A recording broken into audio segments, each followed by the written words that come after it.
남들과는 다르게 넘치는 정보의 홍수 속에서 알찬 정보만 쏙쏙 뽑아서 알려드리는 발칙한 경제 시간입니다. 저는 염현석 기자입니다. 8월 24일이 무슨 날인지 아십니까? 우리나라가 중국과 수교를 맺은 지 딱 30년이 되는 날입니다. 30년 전 중국과 우리나라가 수교를 맺었을 때 국제적으로 어떤 평가가 있었냐면요. 정말 냉전이 끝나는 이런 종식의 명장면 중에 하나다. 이런 외교적인 평가가 있었습니다. 이렇게 중국 얘기를 하면요. 빠질 수 없는 이야기가 있습니다. 바로 미국에 대한 이야기입니다.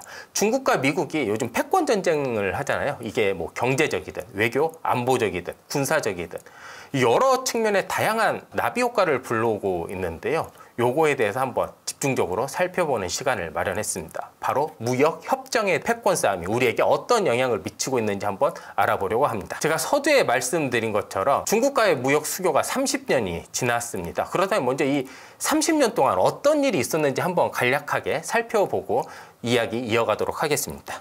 처음 말씀드렸다시피 중국과의 수교는 경제적인 면에서 굉장히 성공적인 측면이 있습니다. 하지만 경제 이외에는 굉장히 좀 부정적인 측면도 많이 있습니다. 먼저 경제적인 측면을 한번 말씀드리도록 하겠습니다. 우리나라의 주요 상대국별 수출 비율을 한번 보도록 하겠습니다. 굉장히 미국에 대한 처음에 70년대만 하더라도 미국과 일본에 대한 비중이 굉장히 높습니다. 이게요.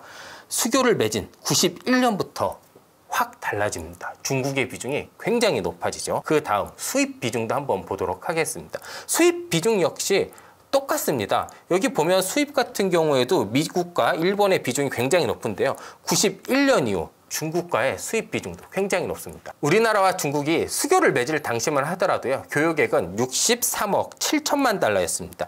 이게 30년이 지난, 그러니까 정확히 말하면 29년이 지난 작년 2021년 기준으로는요. 3,015억 달러로 무려 48배나 증가하게 됩니다.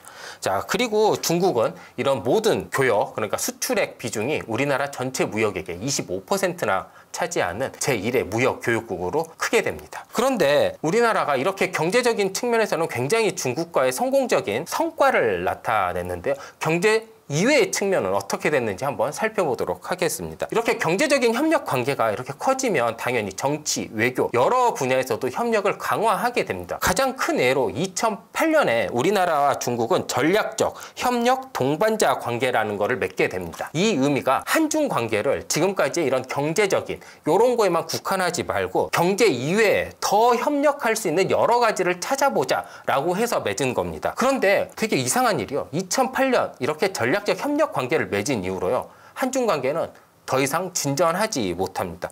가장 큰 이유가요. 이 전략적 관계라는 걸 두고 우리나라와 중국이 너무나도 다른 생각을 가지고 있었기 때문입니다. 일단 중국 입장에서는요. 미국과의 수교를 유지하기 위한 그냥 하부 구조 정도라고 생각을 합니다. 수출을 하거나 뭔가 제품을 팔려고 했을 때 한국이 굉장히 필요한데 그렇다면 한국은 미국 눈치만 보지 말고 우리랑도 협력 관계를 좀 더 깊게 해줬으면 좋겠다 이런 생각을 하게 되겠죠. 그렇기 때문에 중국 같은 경우에는요. 우리나라와 협력관계 특히 경제적인 협력관계에 더 이상 미국 눈치를 보지 말고 중국과 더 밀접한 관계를 요구하기 시작을 합니다.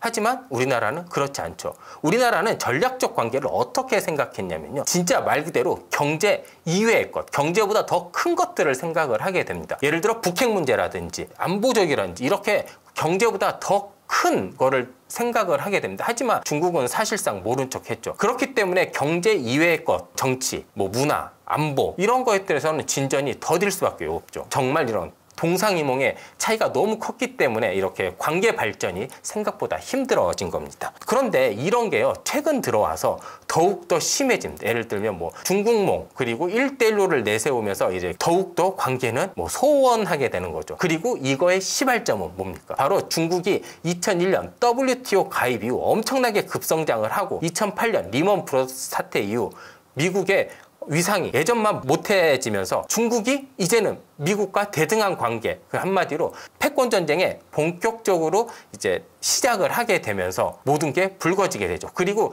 이런 패권 전쟁을 가장 잘 보여주는 게 바로 무역입니다. 그렇기 때문에 한국과 중국의 수교 30주년을 맞아서 새롭게 떠오르고 있는 미중 패권 전쟁을 무역 관점에서 자세히 살펴보도록 하겠습니다. 그러기 위해서는 가장 최근에 많이 언급되고 있는 두 가지 무역 협정을 반드시 살펴봐야 됩니다. RCEP과 IPEF입니다. RCEP 같은 경우에는요, 우리나라 말로 영내 포괄적 경제 동반자 협정이라고 불립니다.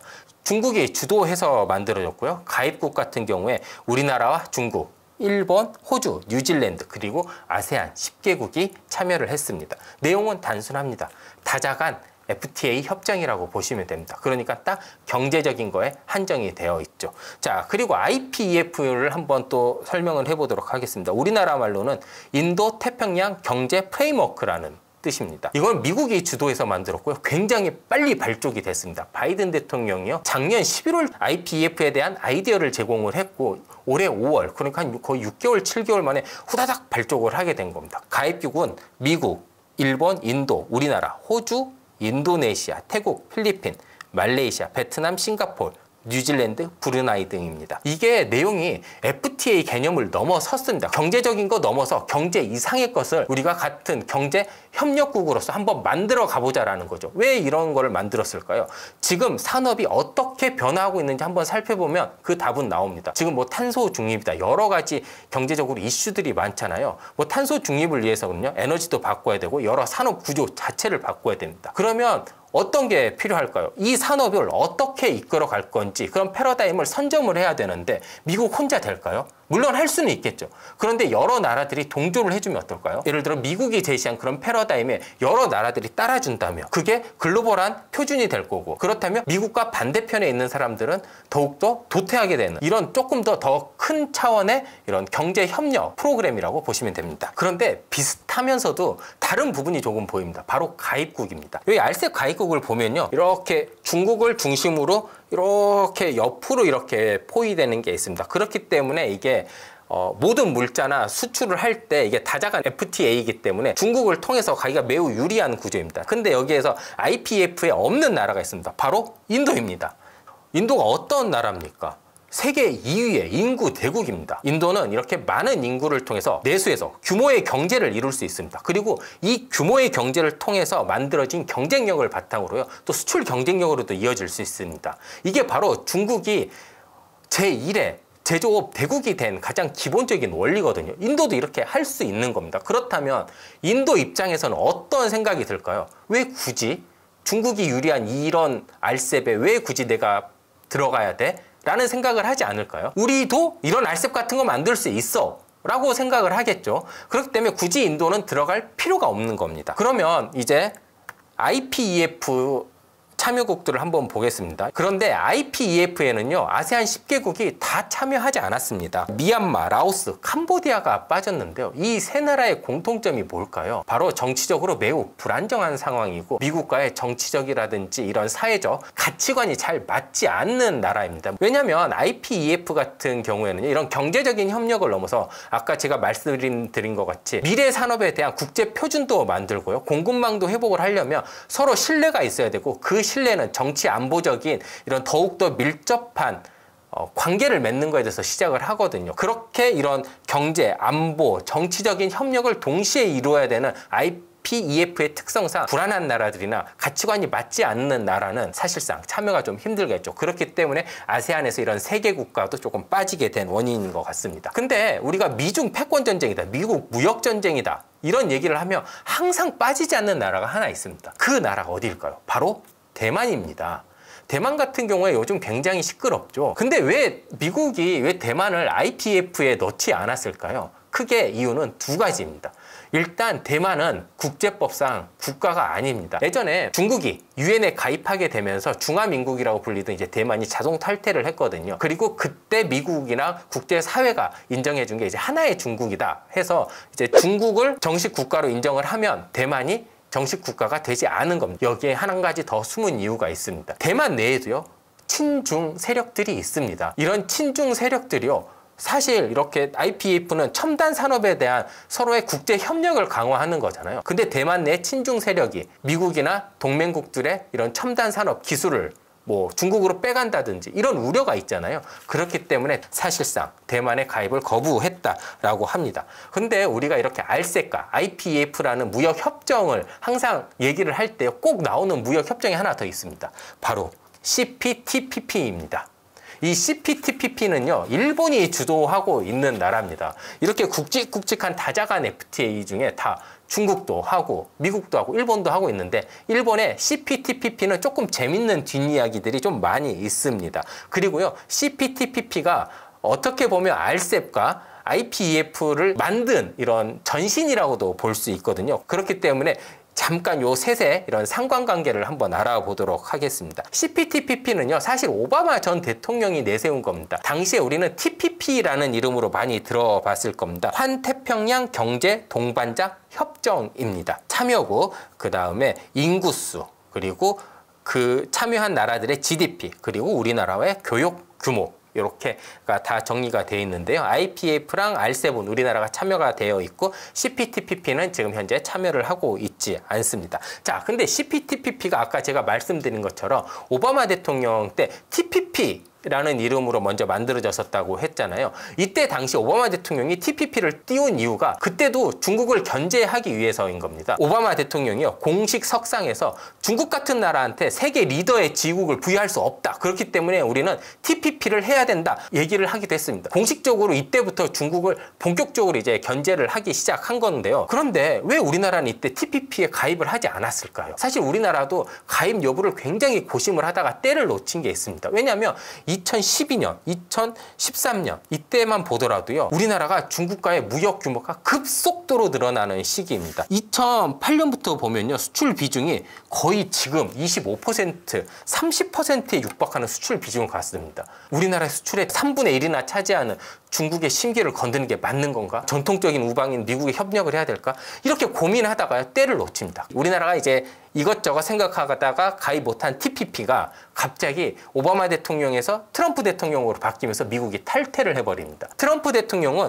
여럿이 힘을 모아서 중국을 견제하는 게 관심이 없었어요. 트럼프 대통령은 중국과의 1대1 싸움에만 관심이 있는 겁니다. 중국한테 대규모 적자를 보고 있었는데 트럼프 대통령이 중국에게 너네 2천억 달러 이거 적자 우리한테 보존해줘, 이런 얘기를 합니다. 중국은 안 하죠. 그렇게 해서 시작된 게 이제 미중 무역 전쟁이 그때부터 시작된 겁니다. 근데 이 트럼프 대통령이 탈퇴를 하면서 사실상 이 TPP가 표류를 하게 됩니다. 왜냐하면 주도하는 나라가 갑자기 탈퇴를 해버린 거잖아요. 이거를 덥석 게 바로 일본입니다. 일본도 국제사회에서 한때 세계 2위의 경제대국으로서 잘 나갔을 때가 있었는데, 이때를 너무 그리워해서 우리가 우리 주도의 이런 대규모 메가 FTA를 하나 해야 되겠다라고 생각을 해서 TPP를 그대로 받아와서 CPTPP라고 부른 겁니다. 앞에 CP가 붙었잖아요. 이게 영어로 하면 Comprehensive and Progressive입니다. 우리나라 말로는 포괄적이고 점진적인이라는 게 붙습니다. 근데 그거 아시나요?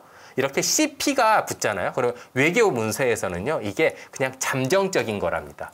그렇기 때문에 만약에 CPTPP에 미국이 복귀를 하게 되면요, 이 CP라는 앞에 접두사는요, 빠지게 되고요, 다시 TPP로 환원이 됩니다. 그런데 일본이 이거를 계속 주도할 수밖에 없는 게요, 사실상 미국이 TPP, 그러니까 CPTPP에 가입할 의사가 전혀 없습니다.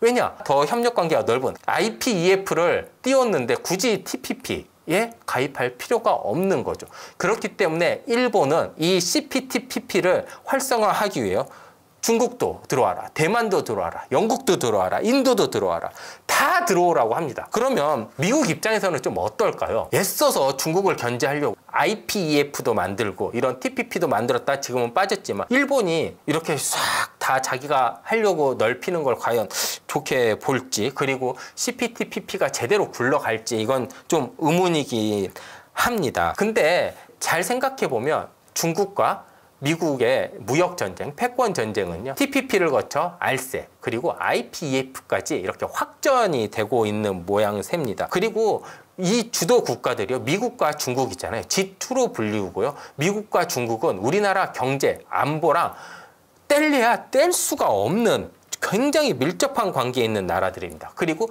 배터리, 반도체 등 우리나라의 미래 주요 산업이랑도 엄청나게 밀접한 관계를 가지고 있습니다. 그렇다면 이렇게 미국 중심, 중국 중심의 이런 대규모 무역 협정들, 그리고 미중 패권 전쟁에서 우리나라 주력 산업들 과연 위기로 작용할까요? 기회로 작용할까요? 이거를 정확하게 판단을 하려면요, RCEP과 IPEF에 대해서 정확한 내용을 알고 이거에 대한 고찰을 조금 더 해봐야 되겠습니다. 자세한 내용은 다음 시간에 바로 이어서 말씀드리도록 하겠습니다. 지금까지 시청해 주셔서 감사합니다.